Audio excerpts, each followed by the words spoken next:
안녕하세요. 얼마 전 남편과 갈라선 30대 여자입니다. 매일같이 남의 이야기를 듣기만 하다가 제 이야기를 하려고 하니 어떻게 시작해야 할지 이것도 쉬운 일이 아니네요. 세상엔 정말 쉬운 일이 하나도 없는 것 같아요. 옛말에 10길 물속은 알아도 1길 물속은 모른다더니 정말 그 말이 딱인 것 같습니다. 너희만 잘 살면 바랄 게 없다던 시부모님이셨어요. 그런데 지금 생각해보니 그 말조차 당신 체면치레 하시느라 했던 말이었나 봐요. 그런 줄도 모르고 그런 시부모님이 마인드가 멋져서 결혼을 결심한 제가 멍청이지요. 남편과 저는 술자리에서 만난 사이입니다. 이렇게 말하면 색안경을 끼고 보실까봐 걱정이 되긴 하는데 사실은 사실대로 말씀드릴게요. 저는 술은 못 마시는 편입니다. 제 친구들도 그걸 알아서 저랑 만날 때는 보통 맛집을 가거나 카페를 가는 식으로 일정을 짜지요. 하지만 남편을 처음 알게 된 그날은 피할 수 없는 술 약속이 잡혀 있었습니다. 제 친구 중 한 명이 그토록 가고 싶어 하던 대기업에 입사를 하게 되었거든요.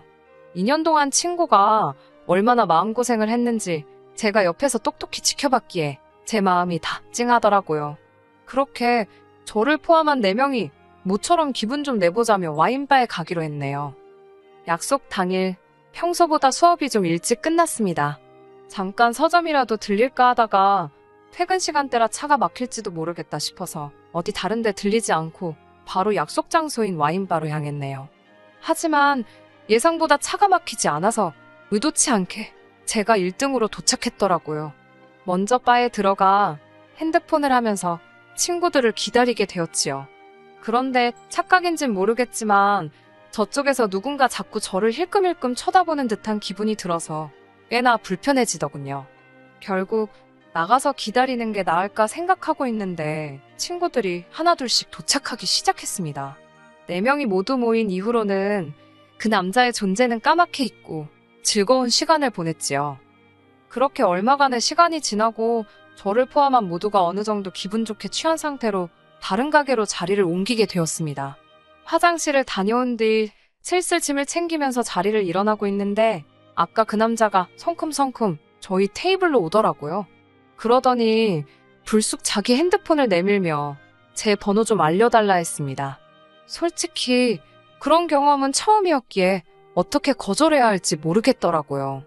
하지만 친구들은 취해서 그런 건지 그냥 줘버리라며 자기들끼리 웃고 떠들고 난리가 났고 정신없는 통에 저도 충동적으로 약간 에라 모르겠다라는 생각과 함께 제 번호를 찍어줬습니다. 그때만 해도 적어도 저는 술자리에서 있을 법한 특별한 경험 정도로만 생각했지 별다른 의미를 부여하거나 그런 건 없었네요. 이후로 한동안 그런 일이 있었다는 사실조차 잊고 지낼 만큼 바쁜 하루하루를 보냈습니다. 저는 입시전문학원에서 고등부 영어 강사로 일하고 있었고 그 무렵엔 얼마 남지 않은 수능 대비로 정신이 하나도 없었기 때문이지요. 그리고 어느덧 시간은 흘러 수능도 끝난 11월의 어느 날이었습니다. 결과가 어찌됐건 어쨌든 수능이 끝난 후 1, 2주 정도는 강사나 학생 모두에게 그나마 마음이 편한 시기거든요. 그동안 누적된 긴장이 풀리는 때랄까요? 모처럼 한가로운 기분을 만끽하던 그 무렵 남편으로부터 연락이 왔습니다. 진작에 연락하고 싶었는데 고등학생들 영어를 가르친다고 이야기했던 걸 기억하고 있었답니다. 그래서 나름대로 자기 딴에는 제가 덜 바쁠 때 연락하려고 수능이 끝나기만 기다렸다고 하더라고요. 솔직히 갑작스러운 연락이 당황스럽기도 했지만 절 더 당황하게 만든 건 남편의 섬세함이었습니다. 뭐랄까, 남편이 저를 쉽게 보거나 한번 찔러볼 요량으로 연락한 건 아니라는 느낌을 받았지요. 그 연락을 계기로 며칠 뒤 저는 남편과 점심 식사를 하게 되었습니다. 어두운 와인바에서 봤던 제 기억 속의 이미지와는 뭔가 다른 분위기였어요.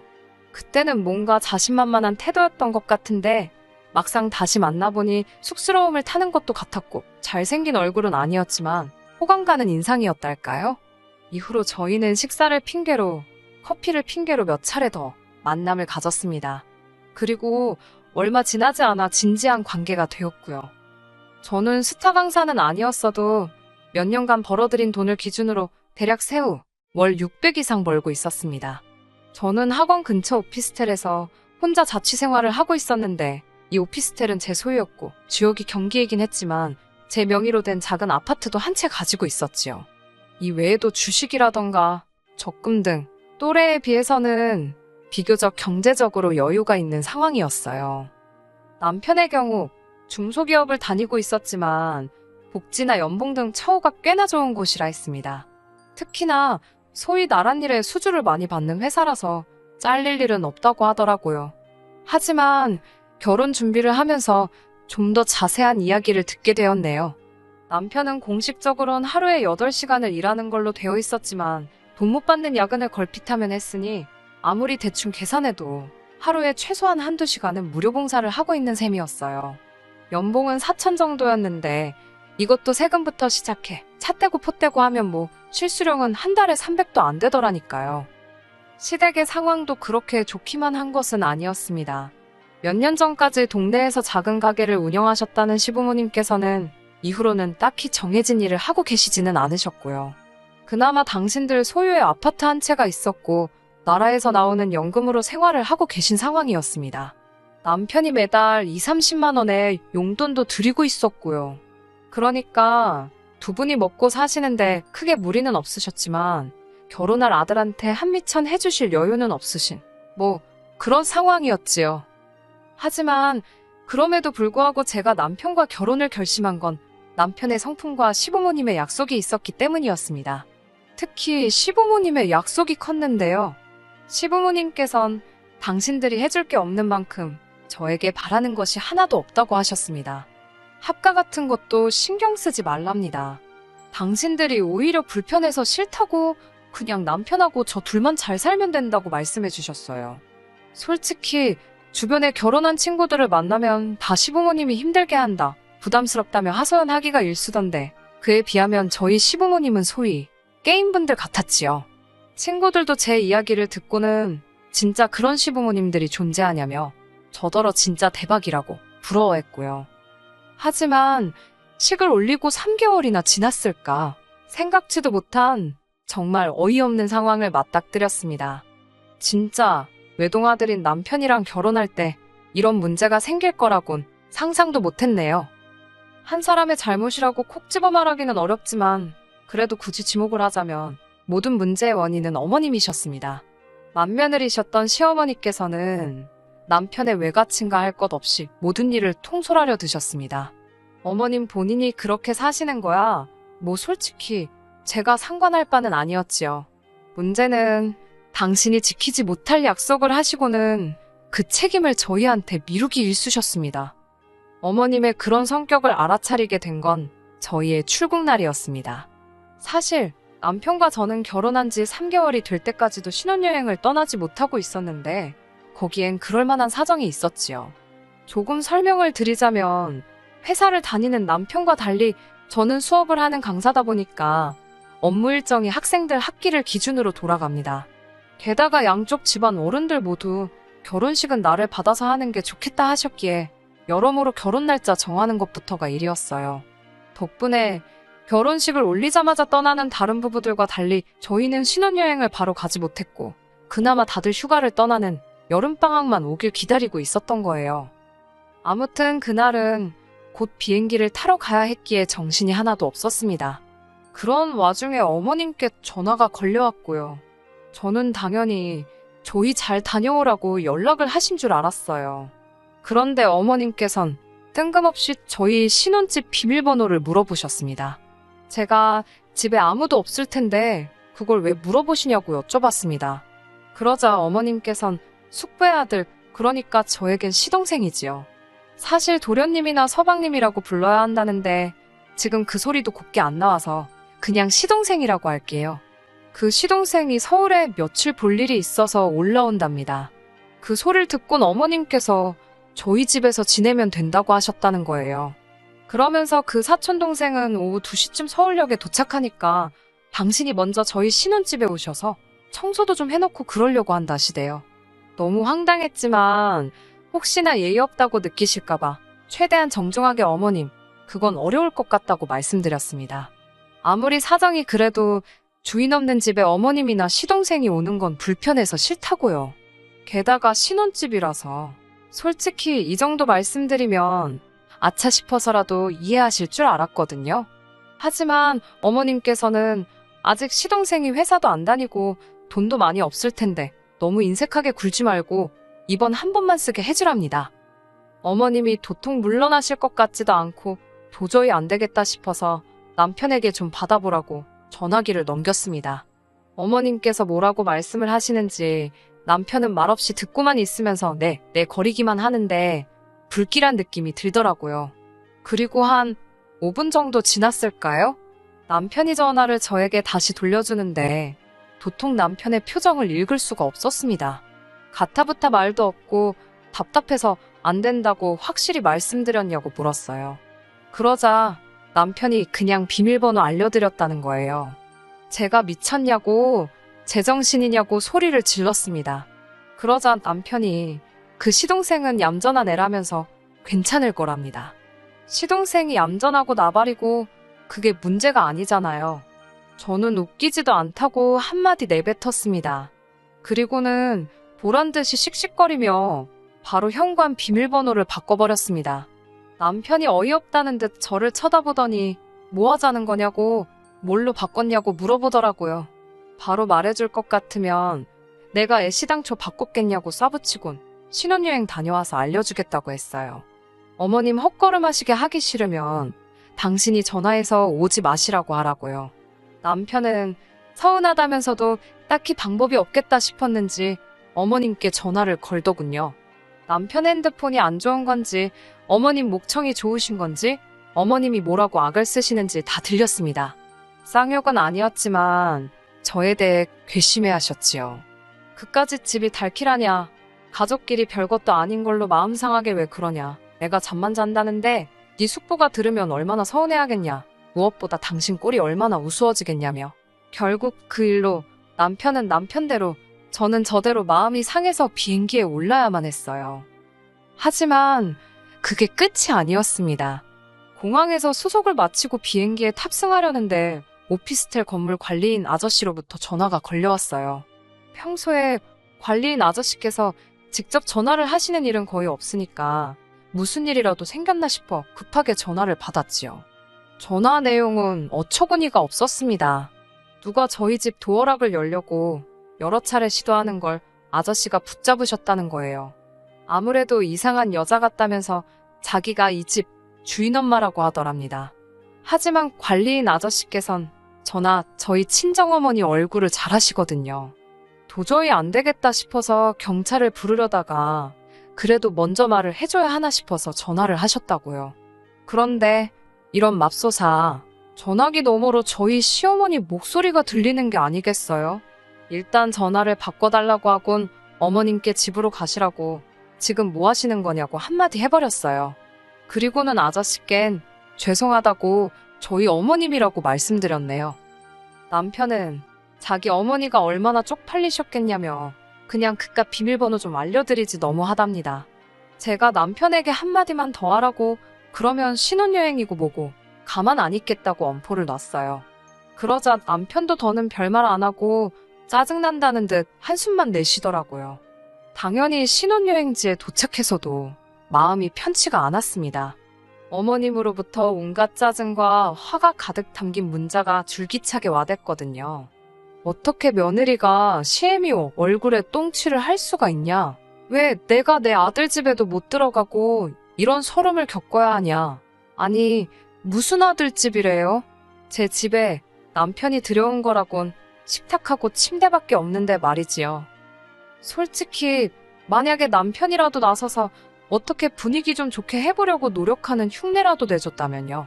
저도 어머님 문자 그냥 못 본 채 하고 기분 좀 풀어보려고 했을 겁니다. 그런데 남편까지 옆에서 툴툴거리니 내가 지금 이게 뭐 하는 건가 싶더라고요.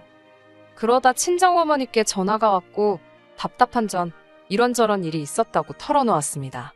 친정어머니께선 잠깐 동안 말이 없으셨어요. 그러더니 뭐 그런 경우가 다 있냐면서 저더러 대처를 잘했다고 하시더라고요. 하지만 남편하고는 너무 오래 그러지 말라면서 아마 저희 남편도 자기 어머니가 지나치셨다는 걸 알고는 있을 거라고. 그런데 괜히 자존심 세우느라 심통 부리는 걸 테니까 저더러 한번 봐주랍니다. 남자는 원래 단순하다면서요. 저희 어머니께서 항상 하시는 말씀이 미워하는 것도 힘이 드는 일이라면서 그 힘을 다른 곳에 쓰라고 하시거든요. 이번에도 뭐 비슷한 맥락이었지요. 저는 그래, 마음 넓은 내가 이해하자. 그렇게 마음을 먹고 남편에게 먼저 화해의 제스처를 취했습니다. 그래, 남편은 아들 입장에서 어떻게 해야 할지 몰랐을 거야. 라고 스스로를 이해시키려고 노력했지요. 남편도 제가 그렇게 나와주기를 기다렸는지 못 이기는 척 말문을 열었습니다. 하지만 신혼여행 3일째가 되는 날이었어요. 어머님께서 문자를 해오셨는데 한숨이 저절로 나오더군요. 무슨 말 같지도 않은 선물 목록을 적어 보내신 거예요. 저희가 하와이에 있었는데 하와이에서는 명품이 저렴하다고 들으셨다면서 남편 외가친과 할 것 없이 친척분들께 드릴 거니까 센스껏 명품으로 선물을 사오라는 거예요. 사촌동생들은 성별에 맞춰서 지갑이나 운동화, 그리고 어른들은 성별에 맞춰 넥타이와 스카프라나. 그 인원수가 자그만치 14명이었습니다. 황당해서 남편에게 어머님이 지금 이렇게 보내셨다며 어머님이 지금 무슨 생각을 하고 계신지 모르겠다 했습니다. 그러자 남편이 말하기를 사실 어머님께서 자기가 결혼할 때 며느리 될 애한테 이 정도는 받으실 거라며 미리 친척들한테 자랑을 해두셨더랍니다. 그런데 제가 집을 해가니까 예단을 안 해간다고 해서 어머님이 많이 당황하셨다는 거예요. 아들 장가 가는데 돈 한 푼 안 보태주셨으면서 어떻게 그런 허풍을 치셨지라고 혼잣말처럼 중얼거리니 남편이 저더러 너도 솔직히 빈손으로 시집 오지 않았냐입니다. 집도 원래 네가 살던 집이지 자기 때문에 산 거 아니지 않냐고요. 차도 제가 원래 타던 차지 자기를 위해서 뽑은 것도 아닌데 솔직히 자기랑 결혼하다고 해서 새로 장만한 게 없는데 왜 예단을 생략해야 하는 건지 남자인 자기가 봐도 이해가 안 된다나요? 그러면서 어머님 입장에선 아들이라곤 자기 하나뿐인데 며느리가 예단도 안 해오니 얼마나 창피하셨겠냐입니다. 이참에 어머님 기도 살려드리고 예단 가지고 뒷말 안 나오게 사오라는 대로 쫙 사가재요. 그리고 어머님 백도 하나 사잡니다. 백, 어이가 없었지만 이유나 들어보자 싶어서 물으니 신혼여행 오기 전에 제가 어머님 가슴에 대못을 박지 않았냐며 용서를 구해야 할 것 아니냐고요. 여기까지 듣고 나니까 진짜 거지근성이 이런 건가 싶더군요. 전 아무런 대꾸도 하지 않았습니다. 그리고는 어머님이 말씀하신 명품 매장에 가서 보란듯이 백 2개를 샀어요. 남편이 하나는 누구 거냐고 묻길래 하나는 내 거고 하나는 우리 엄마 거라고 했죠. 그러자 남편이 실망했다는 듯이 기분 나쁜 표정을 하곤 자기 엄마 건 안 사냐입니다. 그래서 네 돈으로 사라고 했어요. 친척들 선물도 네 돈으로 사라고 난 뒷말 나와도 상관없다고 했습니다. 남편이 상관없다고 되묻길래 어차피 이제 남들 건데 날 씹던지 말던지 알게 뭐냐고 그랬지요. 남편이 정색을 하면서 그게 무슨 소리냐길래 한국 도착하는 대로 내 집에서 나가라고 했습니다. 그 잘난 식탁하고 침대 가지고 가라고 원하면 돈으로 줄 테니까 꺼지라고 했어요. 그리고선 바로 택시 타고 숙소로 돌아와 짐 쌌습니다. 제 비행기표만 바로 다음 날로 변경한 뒤에 남편에게 말도 안 하고 한국으로 와버렸지요. 오자마자 그 인간 짐 싸서 시댁으로 보냈고요. 퀵으로 보냈더니 1~2시간이나 지났을까 어머님께서 전화를 해오셨습니다. 아주 반가운 목소리로 받았더니 이건 뭐고 너는 왜 한국에 있냐입니다. 지금 이게 다 뭐 하자는 거냐고 아주 화를 내시더라고요. 보아하니 남편과 통화를 하셨던가 봐요. 저는 말 막 하지 마시라고 저 그 집 며느리 안 한다고 어머님이랑 저랑 완전히 남남이니까 말 그따위로 하실 거면 전화하지 마시라 했습니다. 이튿날 원래 날짜에 맞춰 귀국한 남편이 당연하다는 듯 오피스텔로 왔더라고요. 지 엄마를 닮았는지 비밀번호를 바꿨다고 분명히 말을 했는데도 틀린 번호를 삑삑삑 어지간히 눌러대더라고요. 제가 경찰 부르기 전에 꺼지라고 현관문에 대고 쏴붙였습니다. 남편은 진짜 왜 이러냐면서 자기가 미안하답니다. 자기는 제가 착하고 이해심도 많은 사람인 줄 알았다고, 연애 때 자기한테 돈도 잘 쓰고 그래서 자기 가족들한테도 잘해줄 줄 알았답니다. 한마디로 절 호구로 봤다는 거잖아요. 누굴 탓하겠어요. 다 제 엿보지요. 뭐 그런 실랑이를 한 2주도 넘게 했던 것 같아요. 더 매정하게 하지 못한 건 솔직히 남편이 제 직장도 알고 제 친정도 알고 한마디로 저에 대해 다 알고 있잖아요. 염치가 없어서 그렇지 성품이 나쁜 사람은 아니었지만 그래도 사람이 눈 돌아가면 어찌 될 줄 모르고 행여 해코지라도 당하지 않을까 걱정이 되어서 나중엔 저도 괜히 눈물 콧물 짜며 절 놔달라고 했어요. 사람이 급하니까 연기를 다 하게 되더라니까요. 결국 다행히 남편이 마음 정리를 해서 저의 짧았던 4개월이라고 해야 하나, 무튼 결혼 생활은 막을 내렸습니다. 서류상 깨끗하면 뭐하나요. 친정 부모님은 그래도 법적으로 미혼이라고 기죽지 말라시는데 그건 제 양심에 찔려서 못할 것 같고, 어쨌든 이제 곧 수능이라서 당분간은 애들 공부에만 올인하려고요. 살다 보면 또 생각지도 못한 일들이 있을 거고 그땐 지금보다 더 현명한 선택을 내릴 수 있도록 조심하면서요. 끝까지 들어주셔서 감사합니다. 오늘의 사연은 여기까지입니다. 구독과 좋아요, 알람 설정 부탁드리고 더 좋은 사연으로 다시 찾아뵙겠습니다. 감사합니다.